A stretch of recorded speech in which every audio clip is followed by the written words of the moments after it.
Assalamualaikum warahmatullahi wabarakatuh. Saya akan menceritakan mengenai alur cerita dari drama Korea yang berjudul The Heirs. Drama ini berkisah antara cinta dan juga persahabatan dari grup-grup ataupun sekelompok pewaris yang akhirnya kehidupan tersebut telah merubahnya ketika ia bertemu dengan gadis miskin. Drama ini menggambarkan persahabatan, persaingan, dan kehidupan cinta para ahli waris muda dan kaya yang dipimpin oleh Kim Tan dan seorang gadis yang bernama Cha Eun-sang. Cha Eun-sang dikenal sebagai gadis yang biasa dan berasal dari latar belakang yang buruk. Cha Eun-sang yang berusia 18 tahun tinggal bersama ibunya yang bisu. Ibunya bekerja sebagai pembantu rumah tangga di rumahnya Kim Tan, dan Cha Eun-sang juga bekerja paruh waktu untuk membantu ibunya. Drama ini juga menceritakan tentang sebuah sekolah yang bernama Jebu, di mana dalam sekolah ini pembulian sangat kuat terjadi karena mereka memiliki kelas-kelas dan pertahtaan, di mana anak-anak yang memiliki tahta rendah akan selalu dibuli oleh mereka yang memiliki tahta tinggi. Suatu hari, kakak perempuan dari Cha Eun-sang atau Yoon Jin-soo menelpon dari Amerika Serikat dan ia memberitahu mereka bahwa dia akan menikah. Ibu Cha Eun-sang kemudian meminta Cha Eun-sang untuk mengirimkan sejumlah uang dari rekening tabungannya untuk biaya kakaknya menikah.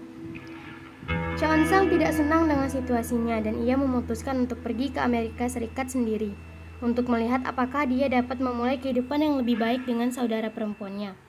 Cha Eun-sang berniat meninggalkan ibunya di Korea Selatan dan pergi ke Amerika Serikat hidup bersama kakak saudara perempuannya.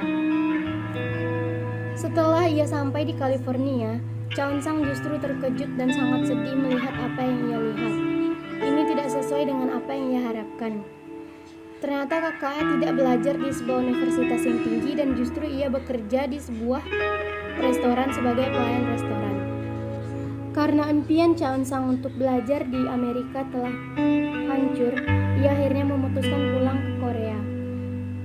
Saat pulang ke Korea, ia diminta untuk belajar di sebuah sekolah yang bernama Sekolah Jegup. Di sekolah ini ia bertemu dengan sahabat masa kecilnya yang bernama Chanyeong. Chanyeong menjelaskan bahwa di sekolah ini terdapat 4 sistem kelas sosial.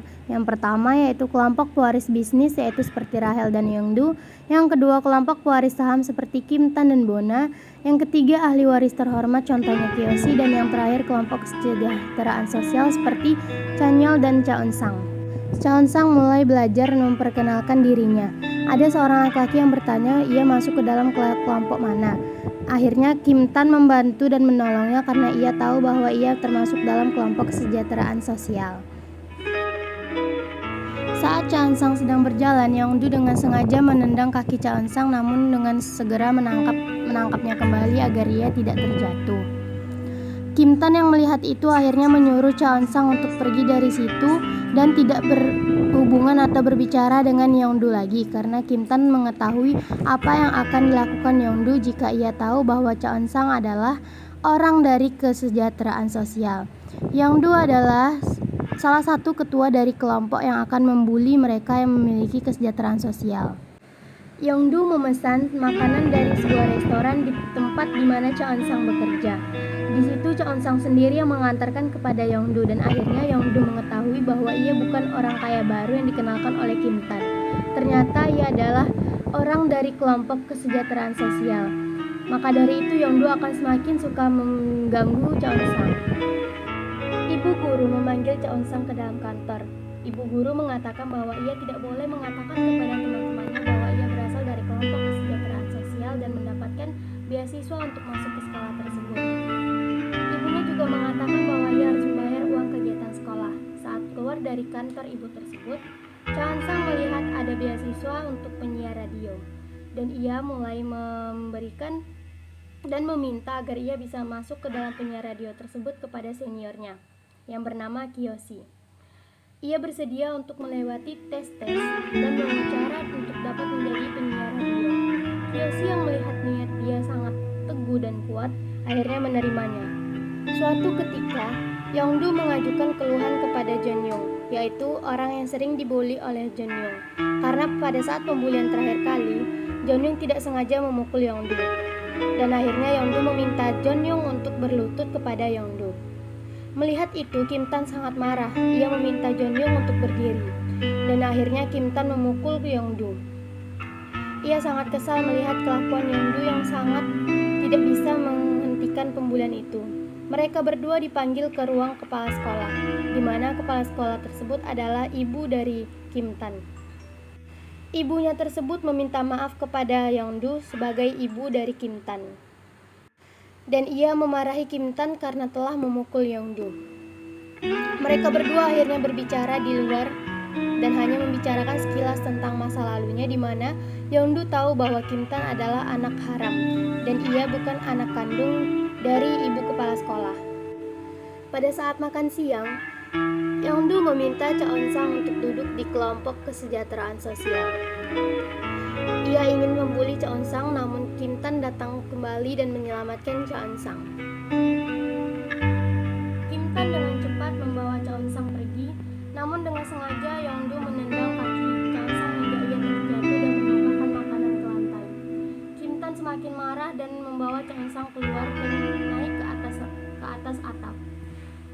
Kim Tan mengatakan bahwa ia tidak boleh takut kepada Yongdu dan ia harus tetap berada di sisi Kim Tan agar Yongdu tidak berani melakukan apa-apa kepadanya. Yongdu terus menelpon Cha On-sang, namun Cha On-sang sangat merasa takut kepada Yongdu. Dan akhirnya Kim Tan mengangkat telepon dari Yongdu dan Yongdu menanyakan mengapa ia yang mengangkatnya.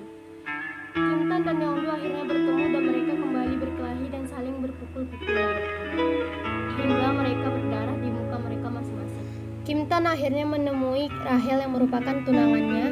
Ia ingin mengatakan kepada Rahel siapa ibu kandungnya yang sebenarnya, karena yang selama ini Rahel tahu bahwa ibu kandungnya adalah ibu kepala sekolah. Rahel yang mengatakan itu sangat syok. Dan bapak dari Kim Tan sangat terkejut karena Kim Tan berani mengatakan itu kepada Rahel. Setelah pulang dari rumah Kim Tan, Rahel menemui Yongdu. Ia menanyakan kepada Yongdu apakah benar bahwa ibu dari kepala sekolah itu bukan ibu kandung dari Kim Tan. Dan akhirnya Yongdu mengatakan bahwa benar dan ia meminta Rahel untuk tidak menjelaskan kepada siapa-siapa.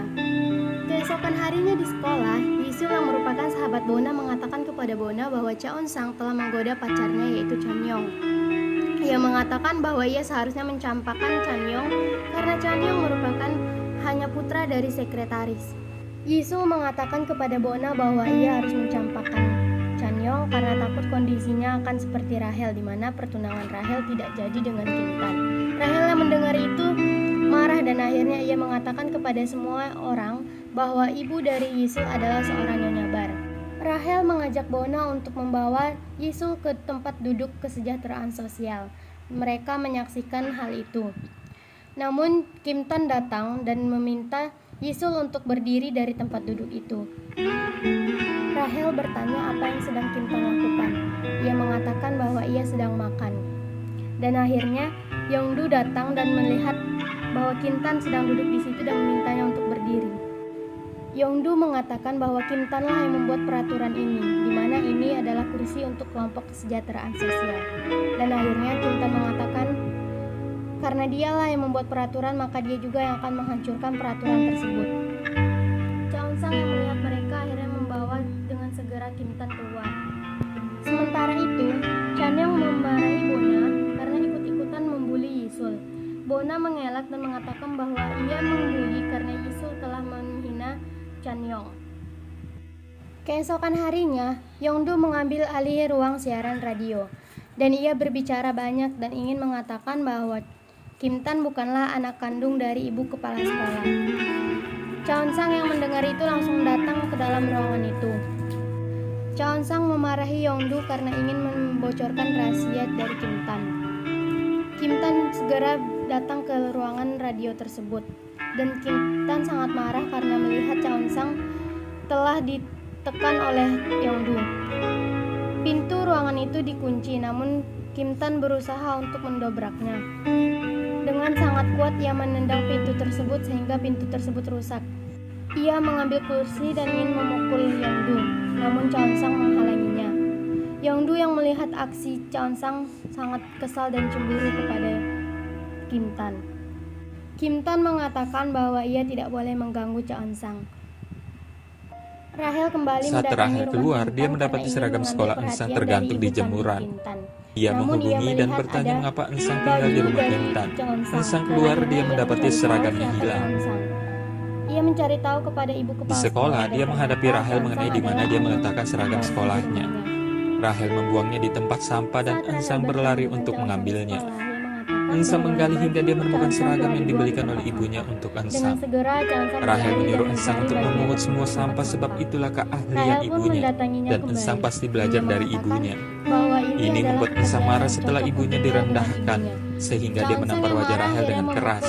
dan Ensang menampar menggeram bahwa Rahel tidak ada yang dapat karena mengejek ia ibunya. tidak suka jika Rahel ada marah, orang berusaha lain yang menampar, menghina tetapi ibunya. Ensang dengan cepat meraih lengan Rahel. Rahel sangat terkejut Ensang dan bertanya ia orang ingin seperti menampar apa ibu kembali Rahel yang Cheonsang, membesarkan seorang namun anak seperti Cheonsang dia. berhasil menahan Rahel tangannya. mengeluarkan satu-satu Pada saat ulang tahun Rahel, ia ingin membongkar siapa Cheonsang kepada teman-temannya. Ia meminta catering dari restoran tempat di mana Cheonsang bekerja. Cheonsang tahu bahwa itu adalah pesanan dari Rahel dan akhirnya ia datang dengan berani. Rahel tersenyum melihat itu karena ia sangat senang bahwa mereka semua akan mengetahui siapa itu Cheonsang, bahwa ia bukan merupakan orang kaya baru. Sahabat Cheonsang mendatanginya dan menanyakan apakah yang memesan ini adalah Rahel. Lalu Cheonsang menjawab iya. Kim Tan pun datang dan membuang semua pesanan dari Rahel dan ia berjanji akan membawa pesanan itu kembali. Cheonsang marah kepada Kim Tan, begitu juga Kim Tan. Cheonsang mengatakan bahwa ia tidak ingin menyembunyikan semua kebohongan ini, karena kebohongan yang ini akan terbukti lama-kelamaan. Cheonsang kembali membawakan pesanannya, dan ia mengatakan kepada semua teman-temannya bahwa ia merupakan kelompok kesejahteraan sosial. Ibunya bekerja sebagai pembantu di rumah Kim Tan, dan ia bekerja pada waktu di sebuah restoran. Esok hari pada saat kelas olahraga, teman-teman yang lain memukulnya karena mengetahui ia adalah kelompok kesejahteraan sosial. Di waktu berikutnya, Ensang dibawa oleh Kim Tan ke ulang tahun Kim Tan. Di sana, ia memakai gaun merah yang sangat cantik. Kim Tan membawanya dengan berani dan menunjukkan kepada semua orang bahwa ia adalah pacarnya. Pertemuan ini dihadiri oleh orang-orang penting dan pemilik perusahaan yang ada di Korea Selatan. Semua orang terkejut dan terutama ketua Kim, yaitu bapak dari Kim Tan. Mereka memanggil Kim Tan dan Cheonsang dan memarahi mereka berdua. Namun mereka berdua dengan berani dan mengatakan bahwa mereka akan terus bersama.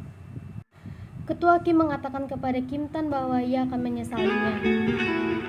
Setelah itu, mereka berdua mendatangi ibunya yang berada di lantai 34 di hotel tersebut. Mereka merayakan ulang tahun bertiga, dan Kim Tan memberikan kalung berlian kepada ibunya. Ibunya sangat senang dan sangat terharu kepada anaknya. Ia sangat menyetujui hubungan mereka berdua. Pada saat itu, mereka sangat senang bercanda-canda dan tertawa dalam kamar. dan berada di sekolah, kini mereka telah menjadi senior. Hubungan dia dengan Yongdo tidak ada yang berubah, sebab mereka belum belajar menyelesaikan masalah dengan benar. Bisa kembali seperti semula. Kim Tan duduk bersama Ensang dan bertanya apa yang dia inginkan ketika dia ulang tahun berikutnya. Kim Tan berharap semua orang yang dia kenal semua bahagia. Dalam impian Kim Tan menginginkan bahwa dalam 10 tahun berikutnya, saat mereka berusia 29 tahun, dia akan mengadakan pesta. Semua orang-orang di dekatnya hidup berbahagia dengan jabatan dan asmara mereka. Kohesi dari cerita ini adalah di mana drama ini menceritakan agar kita dapat memberantas kejahatan dan membela kebenaran, membantu orang-orang yang tertindas tanpa kesalahan. Nah, pada film ini, Kim Tan yang merupakan Lee Min Ho berperan karena ia tidak menginginkan adanya pembulian lagi di sekolahnya. Ia merasa bersalah karena di masa lalunya dialah yang membuat peraturan dan membuat kelompok-kelompok berdasarkan tahta tersebut. Dialah yang memulai peraturan bahwa anak-anak dengan kelas terendah harus dibully. Namun, ia kembali ke sekolah tersebut karena ingin menghancurkan peraturan yang ia buat dan tidak menindas orang lagi. Perspektif dari cerita ini di mana drama ini termasuk tindakan agresif. Tindakan ini melibatkan ketidakseimbangan kekuatan sehingga merugikan orang lain. Perilaku agresif ini dapat berulang kali dan menyebabkan masalah yang serius pada orang yang dibully. Mereka bisa saja kena gangguan jiwa dan mental. Itulah alur cerita dari drama The Heirs dan kohesi dan perspektif dari film ini. Apabila terdapat kesalahan dan kekurangan, saya mohon maaf. Wassalamualaikum warahmatullahi wabarakatuh.